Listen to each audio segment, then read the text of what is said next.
फेरि पनि एउटा भिडियो बनाउनु मन पर्यो।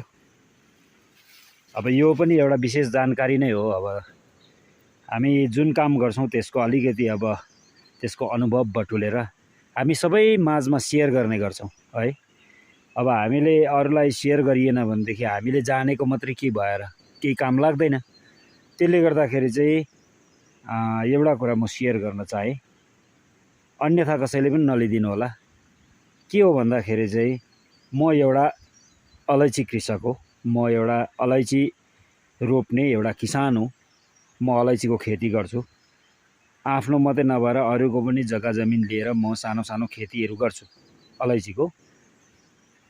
तर मैले एउटा के अनुभव गरेँ भन्दाखेरि चाहिँ तपाईहरुलाई म यो अलैँची देखाउँदैछु। यहाँ हेर्नुस् है, यो त्यो पर ढुङ्गादेखि यता तपाईले यो अलैँची हेर्नुस्, यो जम्मै फुलाङ्गो लागेको छ अलैँची। यो यसो गएर हेर्नुस्, यो माथिसम्म यो बाटो बनाएको छ मान्छेले, घाँस काट्नेले। यो बाटो चाहिँ अलैँची मरेको छ। तर तपाईले यही हेर्नुस्, फेरि बाटोकै छेउमै, अब बाटोकै छेउमै म जहाँ उभिएको छु त्यहीबाट म देखाउँदैछु तपाईहरुलाई। बाटोदेखि अलिकति जुन मान्छेले छुन सकेन त्यो अलैँचीमा फुलाङ्गे लागेको छैन भनेपछि आजभोलि के हो त? किन यसरी फुलाङ्गे लाग्छ, किन मर्छ भन्दाखेरि चाहिँ अलैँचीले चाहिँ पेट्रोलियम पदार्थ जुन चाहिँ अहिले हाम्रो आफ्नो नेचुरल गन्ध छैन क्या हो। हामी मान्छेमा नेचुरल गन्ध छैन।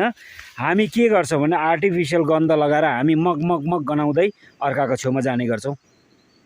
वास्तवमा आफू त्यो गन्धले केही हुनेवाला छैन। नेचुरल गन्ध मान्छेलाई राम्रो हो, प्रकृतिलाई पनि त्यसले असर गर्दैन। र यो अलैँची मर्नुको खास कुरा के हो भन्दाखेरि चाहिँ यो ठाउँबाट बाटो बनाएर जसले हिँड्नु भयो नि, तपाईहरु अब यो भिडियो अब उहाँहरुकोमा पनि अवश्य पुग्छ, जसले यो बाटो बनाएर यहाँबाट घाँस काट्न हिँड्नु भयो। अब अहिले त हिँड्नु भएको छैन, तर अस्ति हिउँदभरि यो बाटो बनाएर हिँड्नु भयो। म अलिकति कहीँ गएको चाल पाएँ भने पनि अब म अलिकति यताउता कुदिबस्ने मान्छे, त्यसले गर्दाखेरि तपाईहरु यो बाटो बनाएर हिँड्नु भयो हैन। त तपाईहरुको कारणले गर्दाखेरि यो हेर्नुस् त, यो बाटोदेखि बाटै सुवा भयो अलैँची वारपार हो। भनेपछि तपाईहरु कतिको राम्रो चीज लगाउनु। यो प्रकृतिलाई त तपाईले यस्तो प्रकारले मास्नु हुँदैछ, तपाईहरुको सेन्टले यस्तो मास्दै छ भनेदेखि आफू भयंकर भएर प्रकृतिको पुरा, अब प्रकृतिको एकदम म चाहिँ प्रकृति प्रेमी हो भनेर भन्नुहुन्छ तपाईहरु, तर सेन्ट लगाएर